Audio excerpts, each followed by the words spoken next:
thanks so much for joining me today, man. Yeah, no problem, no problem. So let's talk about this here. Yeah, Jontar issue yeah, number one, man. One of my favorite self-published comics ever. Is that bizarre to you that I'm reaching out to you now, this many years later, and asking you about it? it is very bizarre. Apparently, there's a cult following out there that I didn't know.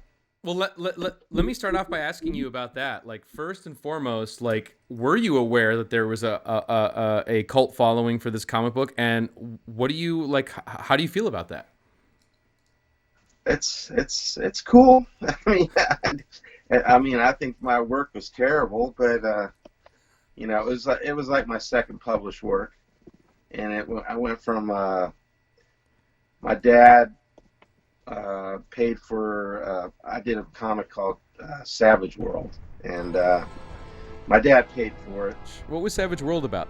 About a guy, a sailor, that ended up going through this fog, and then ended up in this prehistoric world. And Whoa. So how old were you when you were doing like Savage World and stuff like that? I was in high school, Oh, so cool. yeah, I was a late bloomer. Everybody draws from a little kid on, but I really didn't get into drawing until maybe my sophomore year of high school. So, Okay. and and then when me and my friend Lynn started, we actually first did a Shang-Chi. We did a comic on like notebook paper. Awesome. I think we did two issues, two full issues, and I did a lot of swipes of John Byrne, and so it was. And then it went from there. And then we did the original Savage World, and So tell me, so you make Savage World.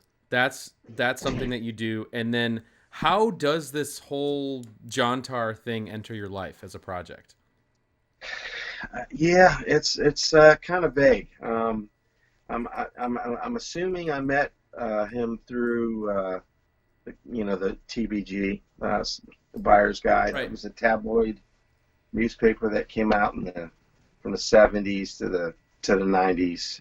But You mean I Bill think, Miller, right? Is that who you're talking about? yeah, Bill Miller. Yeah, I think he probably had an ad, and I probably looking for an artist, and then I sent a letter to him.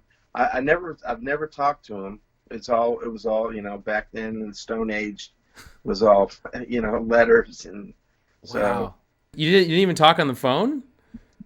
no, because I think back then, long distance phone calls, you had to pay for long distance phone calls, and I'm in high school, so I don't think we even, yeah, no, I don't remember talking to him. No. Wow, that's so wild. That's wild. So then, he hired me, sent me the script. Here's the script for the first issue. Oh my gosh. How does it open? How does the script open? How is he describing the beginning of All this? right. Basically, it's got the title, "The Killing of the Elves," of the killing of elves, and it basically has, he basically he does it in basically like I guess they call it like a DC format. You're not like a Marvel script where it's a plot. So it's basically panel by panel Uh-huh. breakdown, and basically it says panel one shows a penthouse through the sight of a rifle, and then it has the caption: "Rooftop assassin has the penthouse across the street in his sight." And then it says panel two: an elf appears floating in the sky between his assassin and his target, and then close up of assassin pull. He's pulling the trigger. Wow. Panel 4, elf drops from the sky. Panel 5, elf body plunges into an open garbage can. And this is The Killing of Elves. Tony Lorenz and Billy Miller.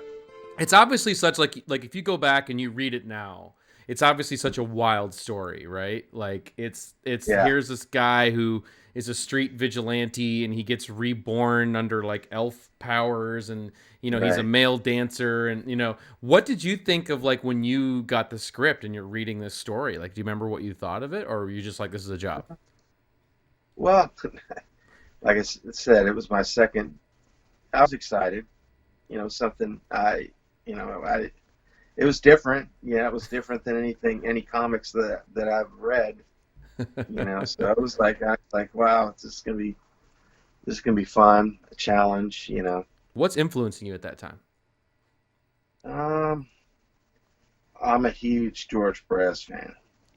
John Byrne, um, he was Oh yeah. huge then. John Buscema, you know, artists like that, and music too was a big back then too. Oh, tell me the music you were influenced by. Yeah. Oh yeah, just a lot of the. Well, I'm a huge Hendrix fan, but Me too. I don't know. Yeah, I could see it back there. I can see that tapestry back there. Oh, I didn't see I the got tattoo there. Oh, wow. yeah, and then I got a Infinity Gauntlet, George Perez on the other Oh, side. amazing. Awesome. But you remarked to me when we spoke over Facebook that you said that, some of the critics of this issue almost made you want to give up drawing. Can you tell us about that? Oh yeah, yeah, yeah. Actually, I grew up in Washington State. Now I live in Florida.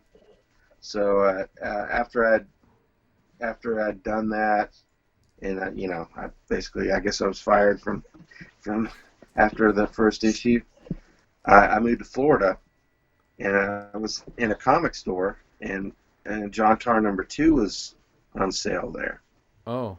So I said, "Oh, I got to pick this up. I got to check it out." And there was a letter column section, and yeah, they pretty much lambasted me in the letter column. What did they say? Like, what do you Actually, do you remember what they said? actually, I got it right here. Oh, okay. Even Uh, better. says I can't really honestly compliment the efforts of Tony Lorenz on this project. The illustrations speak for them, their own disappointment. Mm. Tony really needs work. I suggest getting a better artist. Oh, wow. And then he So, published that in the actual issue. oh yeah, yeah, yeah. Another letter says Tony needs to forget about muscles and Frank Miller art and remember stuff about basic human anatomy. Whoa. Harsh. And yeah, so it was pretty. I was younger then, so I'm a little tougher now. I can take it.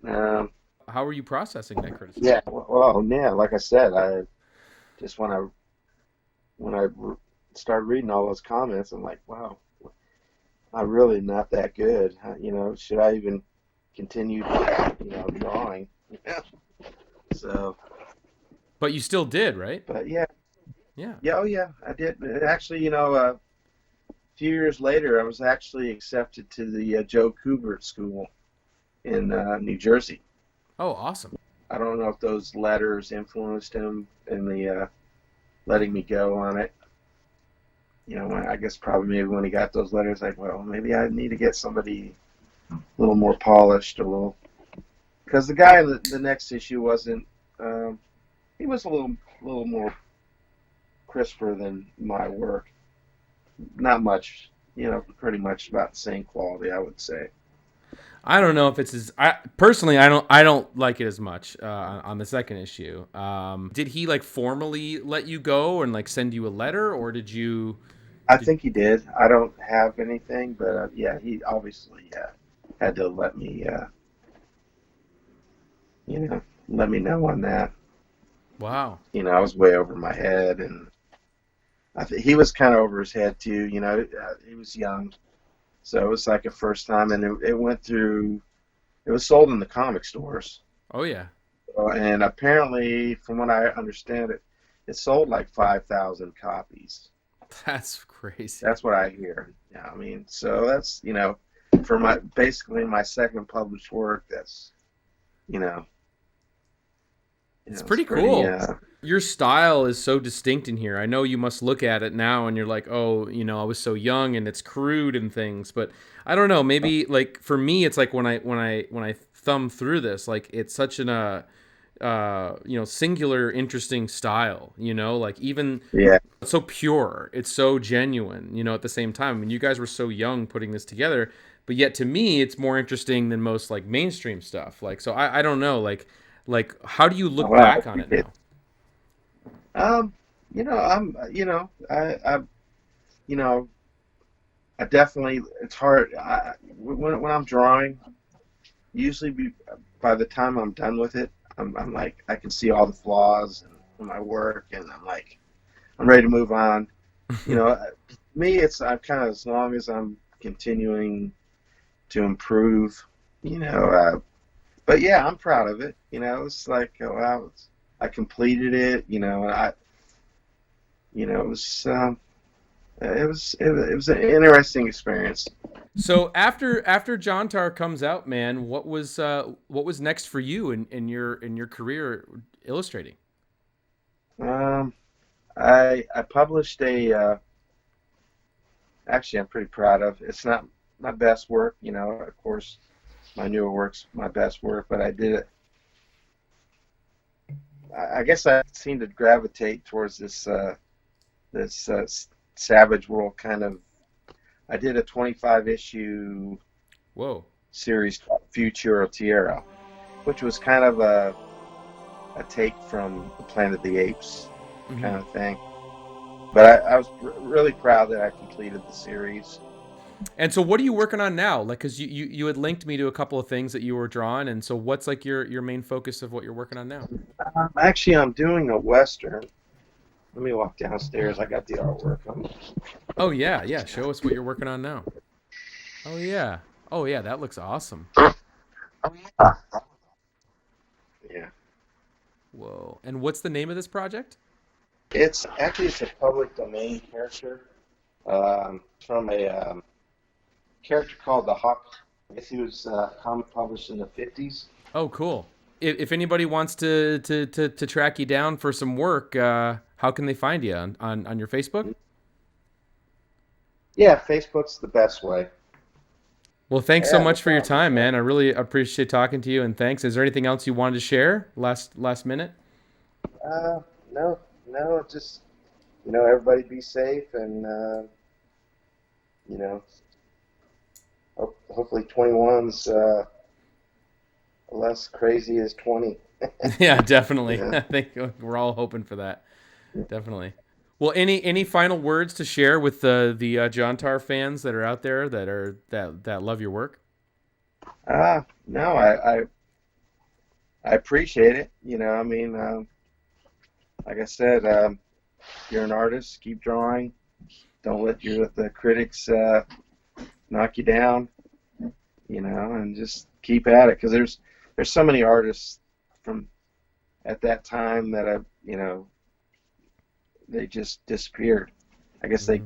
they just gave up, and I Got guess discouraged. I'm one of those. Yeah, I'm one of those guys. I guess it just kept pushing on. All right. Well, thanks so much. I really appreciate you. All right, All right. man. Have a Thanks, good Tony. night. Take care. You too. Power Comics is an exploration of obscure comics from the 80s and 90s. For full issue scans from our collection, become a patron for just $5 a month at patreon.com/powercomics. If you're watching on YouTube, subscribe by hitting the bell, and make sure to follow us on Instagram, where we're posting comics all the time at power_comics. Thank you.